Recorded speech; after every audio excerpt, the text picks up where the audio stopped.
Hello, Laurent. It's so great to talk to you again. I appreciate you taking the time. Of course, Kristen. Glad to see you. How are you? Yeah.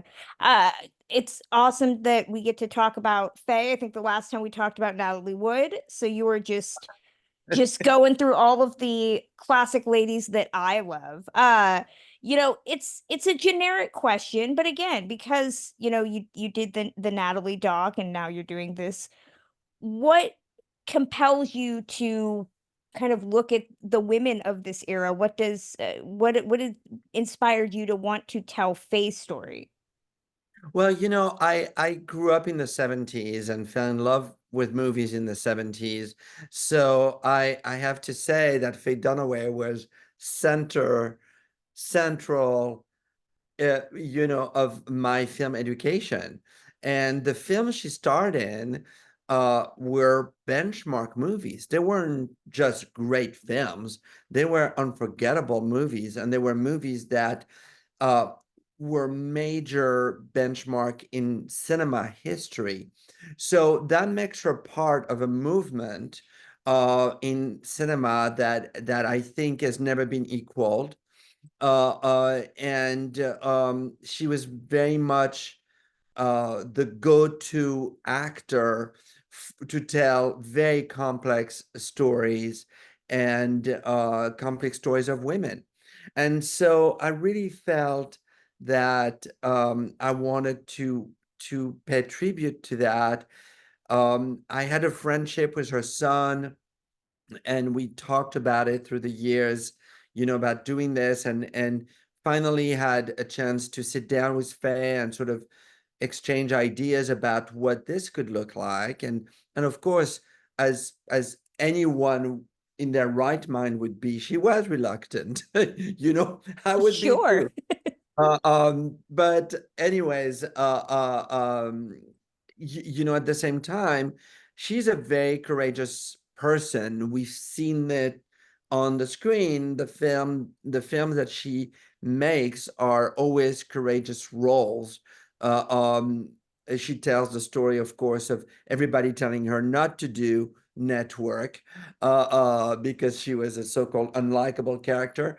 But so I could see that while she was reluctant to participate, there was also an attraction to it because it was a challenge, right? Yeah. Um, and for the first time, she was working without a script. So so we embarked on that, and frankly, I try to do films that challenge me as well. I try not to do things that are just too easy. It needs to have a few bumps on the road in order to tell a great story. So that's exactly what that was. That whole experience was extremely challenging, and I didn't want to do a vanity project. I wanted to do something that would make a difference, that would be somewhat stirring and different. Uh, um and listen, it's up to everyone to decide if I succeeded or not, but something I'm very proud of. Yeah, what's fascinating about the documentary for me is, Faye ironically feels like such a public figure. We hear about the lows, but at the same time, watching the documentary, I was shocked by how much I did not know about her personal life because she is, ironically so, a very private person, so I didn't know about her relationship with Marcello Mastroianni, and I didn't know about, her relationship with Terry O'Neill and how that marriage worked out. And for you as the documentarian, I mean, you're right that there is this kind of possibility of letting the subject take over and dictate what is going to be told. How did you approach Did you have things in advance when you were kind of blocking out the story that you wanted to prove or disprove? How did you go about balancing the personal life with the public and kind of breaking those walls down to show a side of her that I don't think most people have ever seen? Yeah, no, I mean, we had discussions, and there were three real interesting things that she had never discussed before, and that was, of course, her bipolar disorder, which she's struggling with to this day. And while not wanting to be a poster child for it, she really wanted to share aspects of her journey with it, because it's something that, had she been allowed to talk about it in the past, in during that time where she was making all those films, in the same way that athletes and other actors, or personalities are talking about it today as they are growing into their own fame and work, I think would have been a very different experience for her. So that late in the game for her to have the courage to acknowledge that she is responsible for her action, and that she has acted up, and that and yet that she has had that personal journey and discovery of that condition, was very important for her to talk about it. Then, even when she wrote her autobiography, she did not mention that Liam was adopted. And I was always curious about that, not in a way that was gossipy, but I was just curious, why did she want to keep that private, Yeah. secretive? And at first she didn't want to talk about it. She said, I won't talk about it. And I said, okay. I said, fine, and I immediately didn't make any comment, didn't try to push. I immediately got into another subject, right? And then the next day of a second day of filming, out of nowhere, we just finished a specific topic, and suddenly she says, I want to talk about Liam and the adoption. And she started crying and delivered this monologue about it. And the whole crew, I mean, I had a very small crew, but we were all crying basically. And I knew at that moment that I'm telling a very relatable story, because if I'm getting those emotions, hopefully when people watch it, will have the same amount of emotions. And the third thing was really Mommy Dearest, because a lot of people, and I have to tell you, we had the movie at the Cannes Film Festival, and the day after the premiere, we had press together, and a lot of reporters and journalists, and I'm not going to blame them, but they constantly want to talk about this. Now, when you've had the body of work that she's had, it is really painful to ever have to focus on something that was not a good experience, and is arguably not a great film. It's a great performance, but it's not a great movie. Come on. So, so I knew it was going to be tough talking about it, because it's not a pleasant subject, right? And yet it's something that everybody wants to know about. And the way in was really the discovery of those Polaroid shots of her transformation. And I love her reaction. She's like, "Oh my God, that's the Crawford stuff." She's so funny when she said that. And and and suddenly she opened up about it, because I was approaching it from the work side, not from the gossipy, painful part, and then she went there, but I let her dance with me and guide me to it. So that was sort of like the stuff that I felt, if we don't talk about that, it will feel shortchanged. And also, she knew I was always filming and recording, and was cool with it, and because she has a reputation, and I felt that if we opened the film like this, because she was, I mean, literally what you hear and see is uh is the uh is the reality of what happened. Then I felt, now is my job to, in a way, redeem that behavior or explain it and share it. Again, as she said, I'm responsible, and you're welcome to call me whatever, but I don't mean to be that way, So that's a very long-winded of answering your question. No, it takes me into, I wanted to ask about the Mommy Dearest stuff, because yes, she's historically said she doesn't want to talk about it. And what I loved about the doc, I'm interested to hear you talk about it a little bit, is you got my Mara Hobel, who played Yeah. little Christina. And we love the movie on my podcast. We celebrate Faye's performance in the film. But to hear Mara talk about how it's sad that, Faye doesn't love the movie because they loved making the movie. And I know I've read that there's a whole director's cut of additional scenes that might have made the film a bit more serious.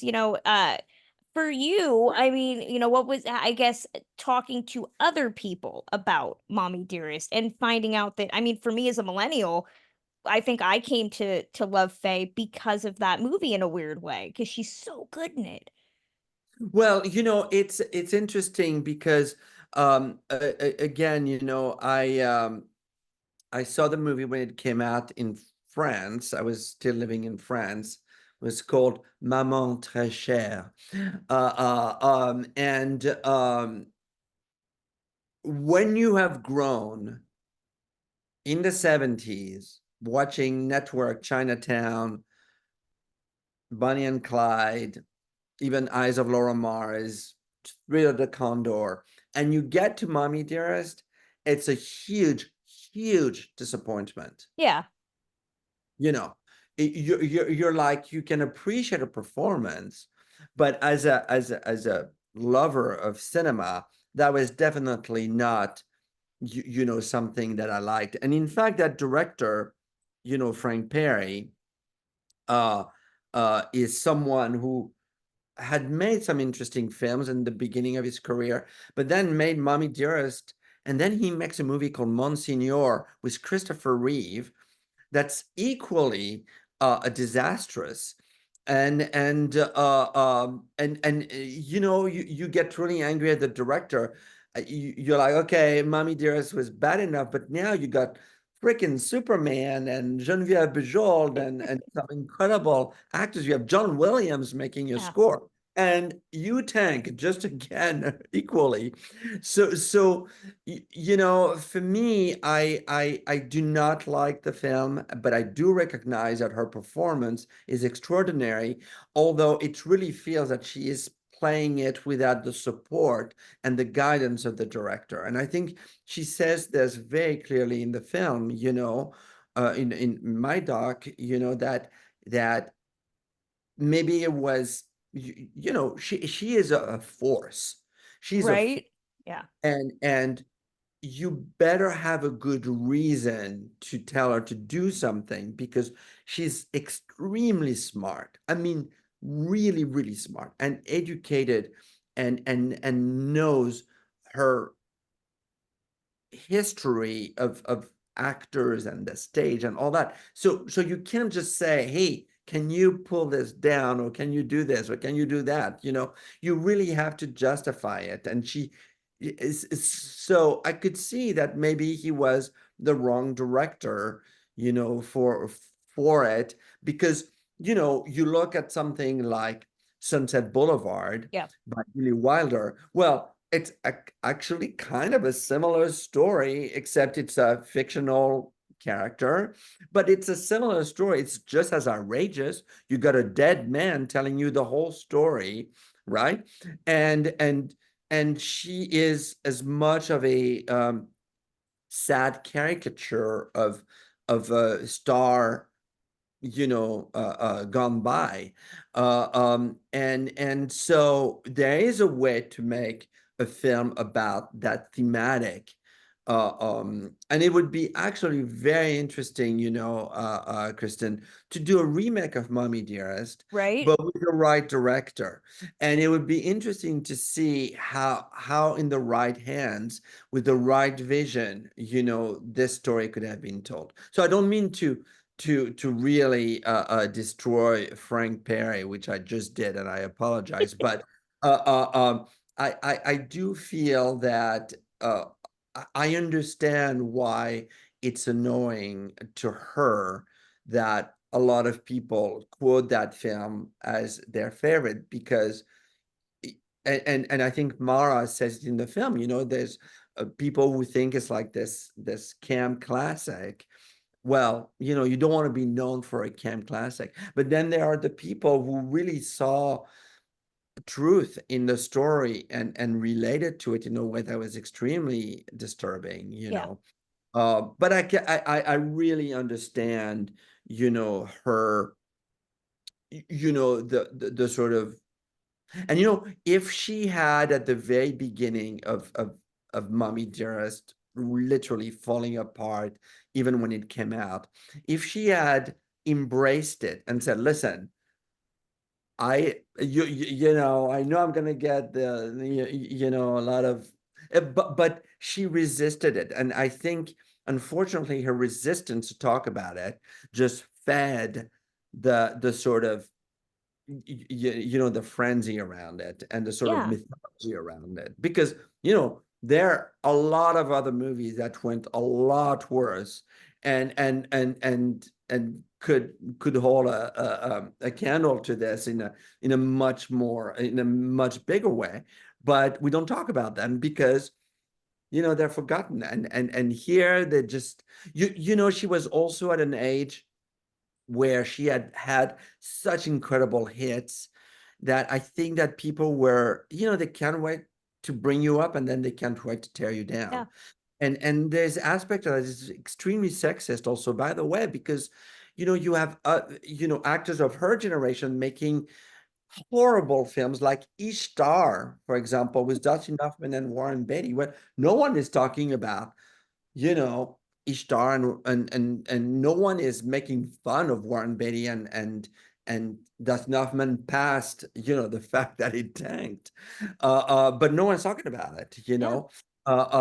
So it's a very so it makes me very passionate because I really think that there is uh, um a bit of a stigma to Faye as a result of Mommy Dearest, and it's not necessarily one that's deserved. It should have been, you know, uh, um, what it was, but I don't think she should have been, villainized for it in the way that I think she was. You Yeah, know. I think it's said in your doc, that it came out too early, and I think that's really what it is because now, we do a whole side podcast on old Hollywood biopics, and you look at biopics from the 70s and 80s, a lot of times the stars were still living, they're very peppy. A lot of them are false, they're very happy depictions, and this was the first one to say like, those stars you love, they're flawed. They're human. And I don't think people, especially, the lead into the Reagan 80s were really wanting that, which Remember Gable and Lombard? oh, Gable and Lombard. I mean, exactly. Yeah, that's the gold standard of old Hollywood cheese right there. You That know. was a picture. Oh my uh God. it was interesting for me because I kept going back and forth, with the Natalie Wood doc, in terms of both women were very much lauded for their beauty and their vitality, and then having to make that pivot to what happens once you like turn 35. And Faye is very much, candid about the changes that went in her career as she aged. Do you see any commonalities between Natalie Wood and Faye? I mean, do you tend to kind of gravitate toward particular subjects that have something specific? No, because I don't really. I think they're very different.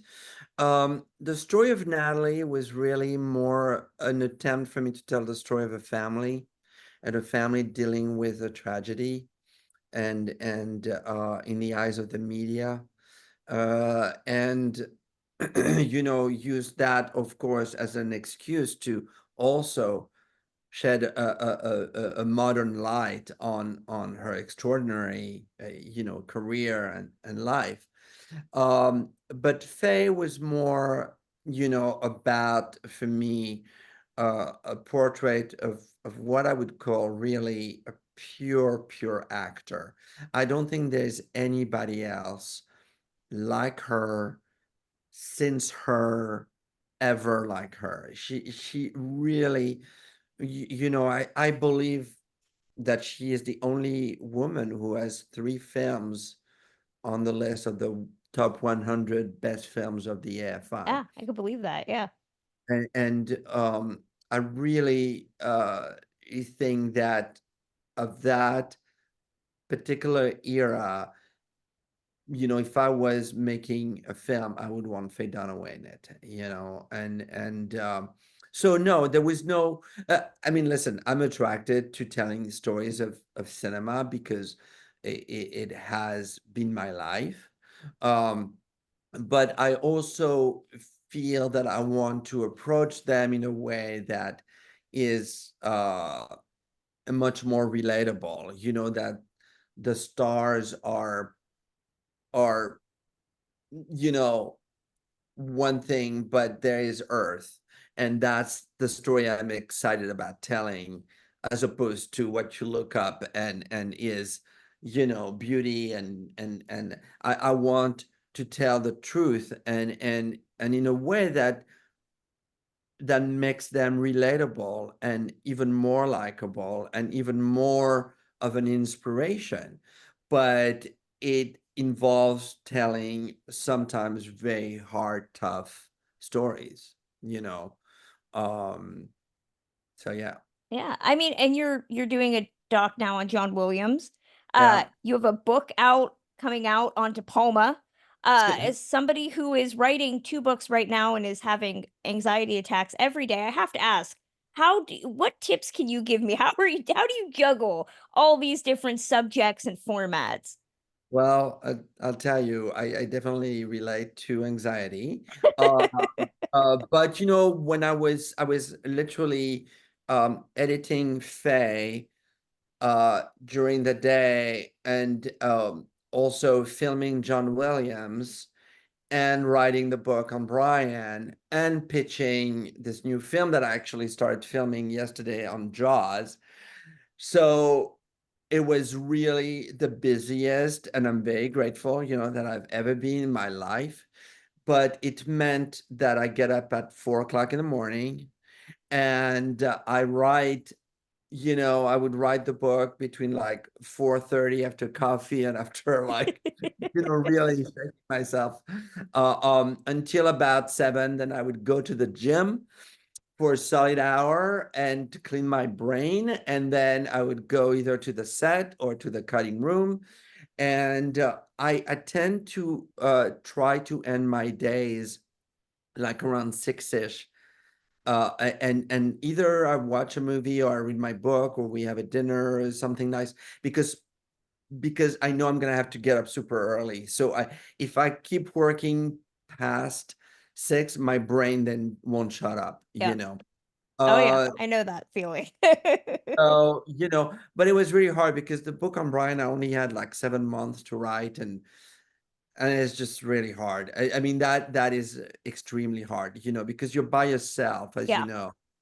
And even though I had a fantastic editor, it still is a very solitary kind of thing. Whereas, with the documentaries, I'm not the editor. I have an amazing editor on Faye, Jason Summers, and in production, my husband slash producer, is taking care of the production. I can show up on set, and I have a story producer, so I have a great support system. And so the filmmaking side is always very much more collaborative. The book, your mistakes, the mistakes you'll make in the book are really solely your mistakes. yep. No one to really help you, and it's hard. It's super hard. I have to say this was the hardest year I've ever had in my whole life.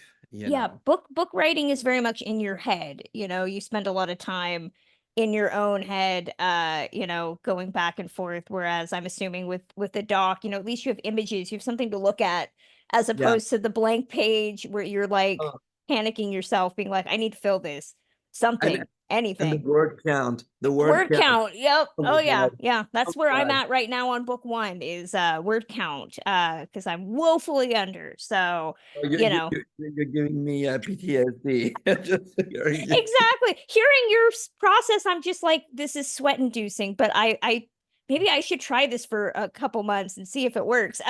So if I try your method, I will let you know if it Oh, kicks my good. ass into gear. You know, I mean, I always tell people, Faye Dunaway, I feel like I would love to sit at her feet and hear her talk, but I would probably be very intimidated and probably cry. You got to interact with her, of course, working on this. What is something you learned about her that you didn't know before, as an actor or as a person, just sitting with her, hearing her share stories? Um, oh God, I mean, the list is so long, but you know, I I think that what I learned um is kind of a confirmation that art is very difficult, and living by your art can either make you or break you, and sometimes it does both, you know. And she is very much someone who has lived her art form to a level of generosity um, that has really impacted her life. Yeah. And I think she's realized that it's impacted her life in great ways and potentially in sometimes, like not in such great ways, because she lives it to an intensity that can be extremely tough. You put yourself out there and you're criticized and you're mocked, or suddenly you get an Oscar, so it's everything in between, when you achieve that level of of of work. I also learned that she's someone who is kind of fearless, um but very much needs to be in control.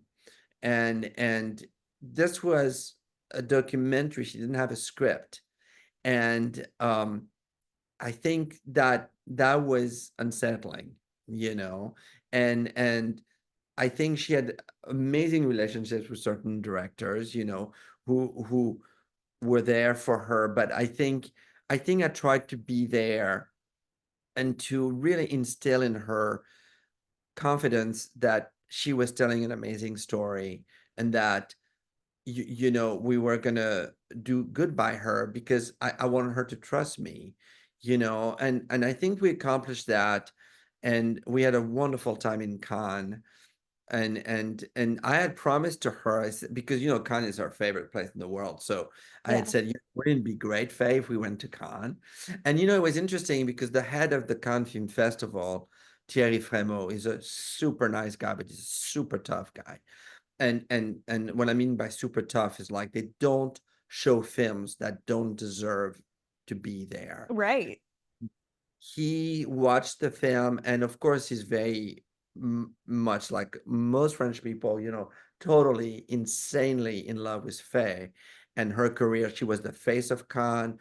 And he called me and he said, and I'm not, I'm just saying it was really important to get his blessing that we Sure. deserve to be there. And I felt it wasn't a favor that he was doing to my producers, being Amblin, and to Faye, because he liked her. He felt it deserved to be there. And when we were on the red carpet, it was pretty humbling, and made me feel like, what? She deserves to be there. And that made me feel good, that it was the value of the way we told her story that got us there. Exactly. Yeah. And I mean, to what I always am fascinated by, you mentioned, this kind of 3 film run, or the entire decade of the 1970s is just so iconic. Do you have a favorite Faye movie, or a movie that you've come to appreciate more working on this documentary? Oh, definitely my favorite would have to be Network. Yeah. You know, because the message alone in Network, this is where we are today. Yeah. You It's pretty much a nonfiction at this point. and what I think is remarkable is, even though it's a movie about television, it's so cinematic. Yeah. And it is so pure and so raw. There's no music in the film, you know, aside Yeah. from the jingle that announces the Howard Beale show. Uh, um, it is so cinematic. It is. Do you know that Faye is never in a scene with Peter Finch? Yeah. Yeah. Now that you mention, yeah, I don't, yeah, that's amazing to And hear out you know, loud. at one point he's on TV and she's in the control Yeah. room. She's not in the scene with him. And yet, when they were promoting the film, I have the lobby cards. And Faye pointed out to me on the lobby card that she gets top billing over Peter Finch and William Holden and Robert Duvall. You know, she's like, "Oh, look, I have top billing," and she signed all of them for me. But in the package of the 8 lobby cards, as it was customary, there's one of her with Peter Finch talking to one another. It's clearly a behind the scenes story. Sorry, it's clearly a behind the scenes still because they're never in a moment together. But you know, so from a cinematic, and I knew Sidney Lumet. I mean, I cannot say enough about Sidney Lumet. Loved him as a person, as a filmmaker. You know, to me, he was someone, it was very different from some of the other directors I loved, like Steven, Brian, and Billy Friedkin. Mhm. Like I would say were like my 3, you know, they can do a film about wallpaper and I will go see it. But but Lumet was there and he was very different from any of those guys. And Lumet told me something that was so interesting when I talked to him about network. He said, you know, you never ever know how it's going to turn up, and you just have to have a good time making it. Yeah. It's funny though that she got top billing. It just makes me think of how when I think Humphrey Bogart and Ida Lupino did High Sierra, you know, that Humphrey Bogart didn't want Ida like credited in the same way as him. I think she's credited either first or second or they're on the same line. He didn't like that. You know, which I think goes to what you were saying too about the sexism of that time. You know, she treated her career like any man would, you know, and in the you know second wave feminism of the 1970s we've discovered people you know people didn't like that as much as they claim to.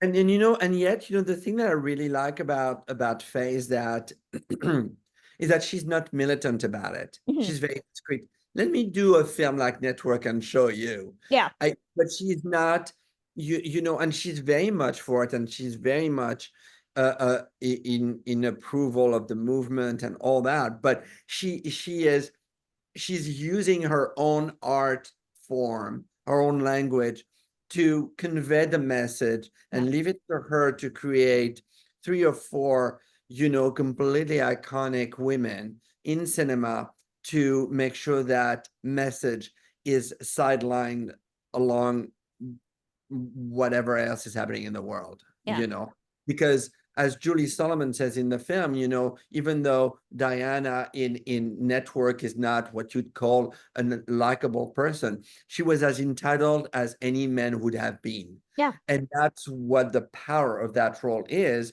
And that's why Faye wanted to play her.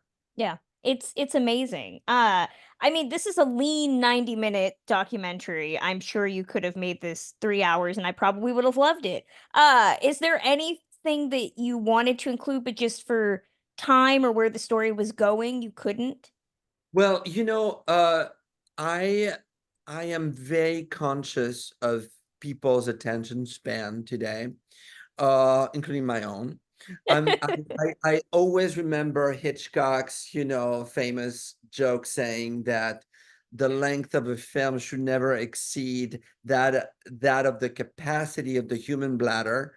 And I really feel that it lives really well at 90 minutes.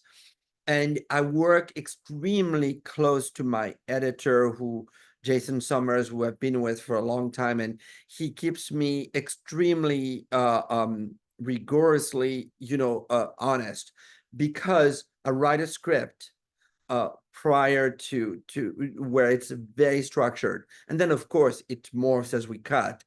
but we have a very strict, journey. And each quote that I bring in, I have to justify it with a title so that we know that we're evolving with the story, Yeah.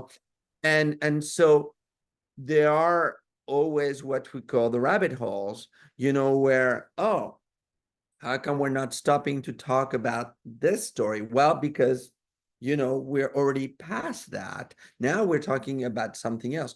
So it's a very liberating, and as I said earlier, it's a very collaborative effort because yeah, it could have been 6 hours, and trust me, there is enough material to do that. But I think that there is a big difference between wanting to be encyclopedic about something and telling a story, right?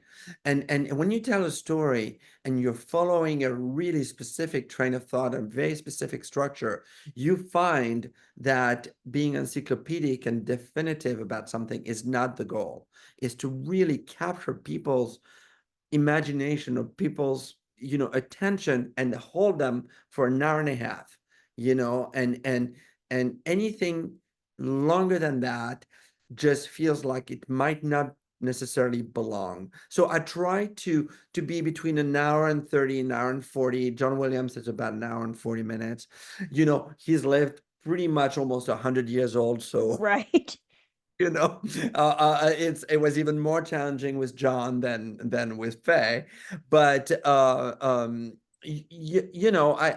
really felt, I told my editor, I really wanted to live in that. So that was the goal. And then, but there are no compromises, we don't suddenly feel like, oh my God, I just wish. I don't feel that way. And I want to add also, Kristen, that I really have a close relationship with my producers, Marcus and Daryl and Justin. And I have to say, it's rare, but HBO is really fantastic. Yeah. They not only have they given me, this is my third movie with them, not only have they given me a platform to tell my stories, where you'd be surprised the number of people who passed on Natalie Wood, on Mama's Boy, and on Faye. The number of places. And they are in the trenches, and at the same time they're extremely respectful. And you always hear of horror stories about notes and everything from Yeah. studios, but with them, they don't send you a memo. We watch it together, and we talk, and that challenges you as a filmmaker to justify every single freaking cuts, Yeah. or and that's been to me like, when you say what have you learned, I learned a lot, of my own craft and my own subject. And Faye was no exception. It's funny, the one book I'm working on right now is about an HBO show. And I've heard from a lot of people, no notes. HBO does not give notes, which I'm very happy to hear is consistent today as it was in the early 90s. So, all comes back around. They give you notes, but they don't give them in the sense of sending you a memo, Yeah, it's just a creative discussion. sure. And it goes both ways, like where I've had, sometimes they say, oh, can you do this? And I say, well, you know what? I will try, because I see values in what you're saying. But if I end up not liking it, I will revert back to what I did. And I've done that on a number of occasions. And because of that sort of mutual, like sort of fun relationship, and mutually respectful relationship, has been really a great time. I'm very spoiled. Well, I mean, you are, to the old Hollywood community at least, kind of becoming our Kevin Brownlow in a way, whether that's talking about Faye or Natalie or John Williams, Jaws. Is there a subject, an old Hollywood person you love to do a documentary on before your documentary days are over that you haven't gotten to yet? I try not to think about those days are over. I stick around for a while longer, but Yes, there's tons of stuff I want to do. I mean, the list, Kristen, is but it's interesting, things come in very different ways, and John happened at the right moment. I've known John 30 years. I've been trying to do this with him for 30 years. So it happened at the right moment, and there are other not necessarily it's not necessarily old Hollywood that attracts me. It's clearly like people who have had an impact on me. So Sure. sometimes, it is, classic Hollywood. I don't like that word old. It reminds me of my age. But classic Hollywood, and sometimes it's more contemporary. Like I told the story of Dustin Lance Black, Mhm. in Mama's Boy, and I have to tell you that journey was extraordinary, extraordinary. And that was kind of a little bit of a Hollywood story, but it was really a human story. So yeah, I mean, this, as long as they're but I have to say, there are a lot of criticism toward the sort of format of biopics, and Sure. people feel like they're vanity projects and they're predictable, and so I have to fight that sort of stigma that sometimes those films have. And it's interesting. People are so eager to put you in a box because I've done a lot of documentaries for home entertainment. It's how I started, and I'm Mhm. very proud of it. I did it before anybody else was doing it, or I was part of a small movement there. People see me as that. They don't want to see me as someone who has arguably done other things, Yeah. so it's fascinating even at my level, because again, I don't see myself as, I don't have any notions of grandeur, but it's interesting that regardless, you're put in a box, and then you have to fight your way. And so I'm very conscious about that when I'm choosing when I'm selecting a film to make, because I want to evolve also. I don't want to be necessarily just known as the guy who does Hollywood stuff, even though I should be so lucky to do this for the rest of my life, you know. Exactly. Well, I know I'm coming to the end of my time. I could probably take up your entire morning, so I'll throw out one last question. As a Yeah. sidestep to the previous question, I mean, who are the actors? What are the films that you love just in general? Who are the stars that, outside of the ones you've done docs on that just stick with you? Well, I would say that to me, anything by Steven Spielberg, Sure. I have a lot of admiration for the cinema of Brian De Palma, particularly the 70s. I think his visual language is something that really informed me on the power of cinema. But the one that's my go-to cineast is Alfred Hitchcock. Yeah. And anything and anyone who ever touched Alfred Hitchcock, so whether it's Grace Kelly and to Tippi Hedren and Cary Grant and Jimmy Stewart and those films, I cannot stop watching them and learning from them. In fact, I'll tell you, I just challenged myself. I rewatched Psycho, Mhm. and I've seen it, I don't know, 200 times. And I challenged myself and I said, what have I never noticed in Psycho? And I can tell you the list is long, but I'll just give you one little example. I never understood why the film starts, with this view of Phoenix, Arizona, and it says Phoenix, Arizona. Well, what is Phoenix, Arizona? I'm like, who cares where it takes place, right? And Phoenix, Arizona, what is it? Well, it's a desert. It's super hot. It's dry, and it's hers where she lives, Marion Crane, Janet Leigh.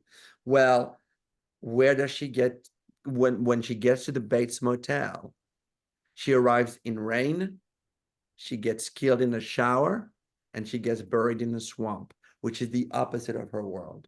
So that alone told me that Hitchcock very deliberately wanted you to feel she enters a different world. And that's why she doesn't recognize it, you Oh, know? I love that. I love that. Now I'm gonna go watch Psycho again and try to see what I haven't noticed after all of my time. So, oh my gosh, Laurent, it's always great to get to talk to you about anything, let alone Faye Dunaway. I'm excited for more people to get to see the documentary and the other two you have coming and read your book. You're just showing me up. You're showing me how it's done. So I need to quit complaining and finish the 2 books I got, so But good luck with yours. I can't wait to read them. thank you, oh my gosh, from your lips to my computer, have a great rest of your day. Thank you so much. Take care, Kristen. You too, bye.